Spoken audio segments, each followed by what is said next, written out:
It was midsummer 1977. That summer is memorable primarily because chocolate disappeared completely from stores in the Krasnoyarsk region, apparently for 8 or 9 years. At first, no one expected such a long period. Everyone was surprised. Chocolate had always been lying around on the shelves.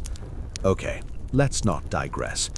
Our detachment was, as geologists say, stationed on a tiny taiga river at the slope of a huge mountain, about 10 kilometers in diameter, completely overgrown with forest. On the other side of the hill was a village, and about 5 kilometers away from it was us. 2 roads led from the village to the camp, presumably appearing from space as enormous semicircles. Whichever one you took from us, you'd end up in the village. Whichever one you took from the village, well, that's how it went. This place, as it turned out on the very first day, was bear territory. Bears are sedentary animals, marking out a strictly defined area for themselves and deigning to live there, a sort of tiny fiefdom. Other bears are advised not to enter this marked space. It would be a disaster. People, generally speaking, have it easier. They deign to let them in. The local bear, as it later turned out, was a sort of hereditary owner. 4 generations, I think. Both his father and grandfather had lived in these very places. A kind of neutrality was maintained with the villagers. The bear, a clever creature, didn't cause mischief in the village, never touched the cows that roamed the taiga in abundance, and the villagers, in turn, refrained from acts of armed aggression against the Toptigian dynasty. And everyone was comfortable, everyone was happy. On the first day, when we first arrived and pitched our tents, the bear naturally was indignant. For 3 days he wandered somewhere on the mountaintop, yelling in broad daylight like the dragon Goranich. He was trying to scare us and send us away, hoping we'd get away. Of course, we didn't give it a second thought. The Ministry of Geology's work plans aren't made with bears in mind. Meanwhile, the bear took a closer look and realized that none of the intruders had guns, weren't planning to hunt, the beast is acutely aware of such things, were busy with their own harmless business, and so, to hell with them. For the next 3 months we lived there, the furry one didn't make a single sign of himself, coexisting with us so unnoticeably that if you hadn't known about him beforehand, you might have thought he wasn't even there. Well, that's just poetry. So, we were standing by the river. 2 or 3 wooden barracks left over from some predecessors, half a dozen tents, 5 or 6 young specialists of both sexes with brand new diplomas of higher and secondary specialized education, and 20 of us, rather workers. Basically, this camp is described in the novel Piranha Hunt. That's exactly how it must have looked like when we abandoned it after finishing our work. Time for something unusual. So, the taiga, you should know, is a bit boring unless you're wandering around it like an idiot tourist, but have settled in for the entire summer to work from dawn until dusk. A small clearing, a makeshift bridge over a small river, and all around an unbroken wall of taiga. Boring. So, when our car arrived from the city from time to time, usually in the late afternoon, everyone would crawl out of their tents early as soon as they heard the rumble of an engine a few hundred meters away. And then they emerged. They crowded together.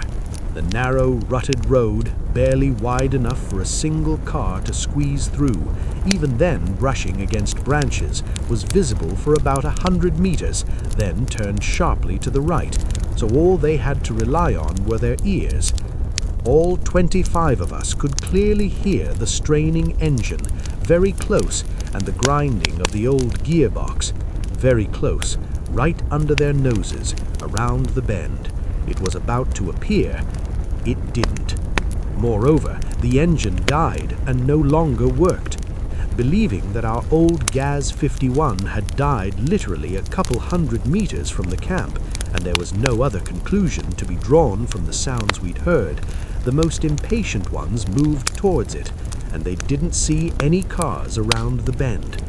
Cursing in confusion, they walked towards the village for at least another kilometer, but there was no car there either. She never showed up that day, arriving only a day later. That's how it is. In case anyone didn't understand, let me explain.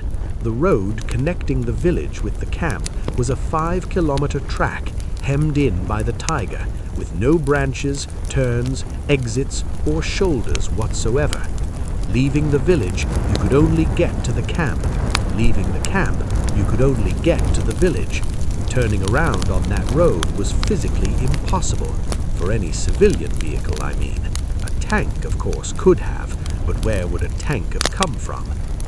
Naturally, there was some confusion. On one hand, almost 30 people could clearly hear a vehicle very close by, maybe 200 meters away at most, stumbling over the hills, its old engine howling, the old gearbox grinding, the battered little car straining, trying to negotiate the potholes and ruts about to emerge from the bend, and then, no luck. At one point, the engine fades and no longer is heard until the next time. The invisible car, with enviable consistency, rushes towards the camp and just a little short of it, disappears into thin air. For God's sake, don't ask for logical, rational explanations. There simply aren't any. We dismiss outright the theory that we were hearing the engine noise of nearby cars. First of all, because there was nowhere for those cars to come from. The village, I repeat, is 5 kilometers away, and from there's another river, houses, a forest, the nearest highway, so at least 8 kilometers away. And besides, we finally, a little exasperated by such incomprehensibility, began experimenting with our Gazik. Luckily, our driver, having listened to the noise of the invisible thing with his own ears and covered a kilometer of the road with his own feet, completely grasped the situation. So, he drove and we listened. Experimentally, that is, strictly scientifically, we established the following. A. The engine noise of a real car is only audible when it's no further than 300 meters from the camp. B. The engine noise of other unrelated distant cars simply doesn't reach the camp completely. So, through rigorous experimentation and the invisible thing, the bastard, continued to fray our nerves. If not every evening, then every couple of days. Perhaps some people find this funny, but honestly, we weren't laughing at the time. There was nowhere for a car to come from, nowhere for the sound of an engine to come from, and yet there it was, driving along in the evening not far from the camp, and you couldn't see it. Once, when we were really angry, our 51, as soon as we heard the sound of an engine nearby, rushed towards us as fast as the broken track would allow. But the driver saw nothing but an empty road. When we had some free time, we happened to talk to the locals in the village. They discussed this mystery sparingly and without any surprise. Oh well, of course, there it is, and it's been driving for a long time apparently, since before the war. No one has seen it, but many have heard about it. Neither harm nor, of course, benefit comes from this driver. And one old man, a shrewd drinking one, whispered mysteriously, "Just don't get in his cabin, guys. If he calls you, then everything will be all right." However, it's important to remember that village jokesters love to play spooks on city dwellers. Apart from the old man, no one said anything like that. Everyone agreed that the invisible car had been wandering round the taiga for 40 years, and that was it. That's the story. Perhaps it's not impressive, unless you were one of those 20 or 25 people who heard the engine with their own ears, but then, heading in the direction where the car was bound to be, found nothing. Unless you were one of those who heard the rumble of the invisible car almost every evening. A finale? No finale, really. It's not like we're writing to the Academy of Sciences. Comrade scientists, associate professors, and postdoctoral fellows, we've got an invisible machine driving around here every evening. The bastard's driving us crazy. Even if there were 20 signatures on that letter, it wouldn't add any credibility. They'd just wipe their asses. Period. So we gave up on all these mysteries. After all, we'd come there to work, and we had enough of our own worries. Eventually, we stopped paying attention to the grinding noise of the invisible machine driving right by the camp. Fortunately, it did no good, and more importantly, no harm. Like that bear who stopped bothering us once he'd convinced himself we were peaceful. True, I encountered some attempt at an explanation, not of this mystery, but a similar one, some 20 years later. A friend of mine lived with his partner in a taiga hunting lodge, and every night they were terribly annoyed by the prolonged crowing of roosters. Actually, the sounds were perfectly normal, except that they'd have to walk 50 kilometers to the nearest dwelling with hens and roosters. The inhabitants of the hunting lodge, by the way, led a very sober lifestyle. But 50 kilometers to the nearest village, and yet roosters crow nearby every night? Incidentally, this happened in winter. So one city dweller with an academic degree, hearing about the mysterious rooster crowing, tried to convince him that it was all about some kind of sound channels in the atmosphere that supposedly carried peaceful, everyday sounds for kilometers, tens of kilometers. Well, in principle, it's possible.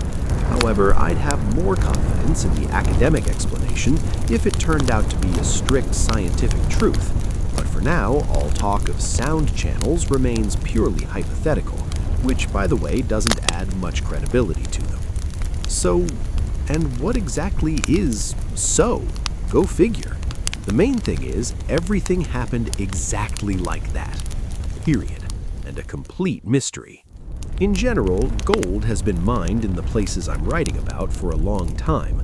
Well, and where gold is mined, you know it's often tempting. It's the kind of metal for which people die more often and willingly than for other metals. And characteristically, for some reason, no one was afraid. There wasn't any, and that's it. This only reinforced the disregard for the observed phenomenon, the nature of which they couldn't fathom. If only it had scared people at night, if blue faces had crawled into their tent and sepulchral voices had boomed behind them. That would have been disturbing.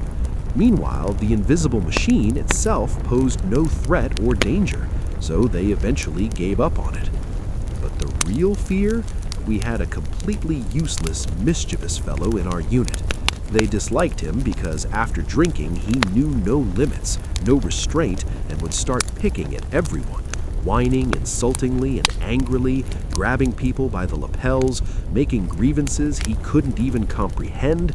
In short, he was frail and harmless, but annoying as a mosquito. They couldn't resist beating him a couple of times, and then decided to play a prank on him for real. And here's the scene. Our troublemaker, and he, the basis of the prank, usually remembered nothing of the previous day the next morning, wakes up right outside the tent where he fell asleep the night before he could even reach his sleeping bag. My head is pounding like a squadron spent the night in my mouth. All the symptoms are perfectly familiar. It wouldn't be a big deal, except nearby lies something covered in a tarpaulin shaped very much like a corpse, and boots are sticking out at one end, toes pointing skyward. And the squad leader sits over our troublemaker, the squad's only carbine pulled from a safe. And as soon as the little man tries to get up, he barks, "Down, motherfucker." And then the squad in full force. Everyone's faces are gloomy, dejected, shaking their heads. Well, I never. The troublemaker, now realizing something's wrong, tries to get up, and again comes the shout, "Down, don't move." Yeah, man, you've done something really bad. As the classic writer Mikhail Uspensky wrote, life is always scary, and even more so with a hangover. What a depressing situation. Guys, what's wrong? Me? Down, down, you bastard. Down, down, you freak. Down, you bitch. By the time the police officer gets here, we'll have you ourselves, trying to escape.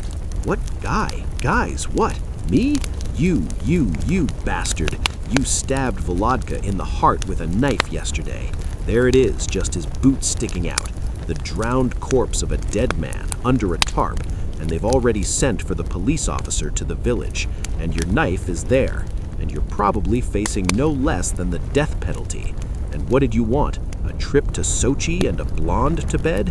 What kind of guy did you kill, you bastard? Now that, I must tell you, was terrifying. Scared. May God grant you, my dearest, never to see a face contorted with such fear. It was a cruel joke, of course, but that organism really got on everyone's nerves. Well, we're not animals. We only kept him like that for 5 minutes to keep him from going crazy. We quickly showed him there was no corpse under the tarp, just some rolled-up vests. But how happy he was afterwards. He was so happy he couldn't remember himself. He held no grudge for a while. Not the murder, not the impending death sentence. Now that's fear. And an invisible machine from which nothing happens except noise and confusion, what a sight!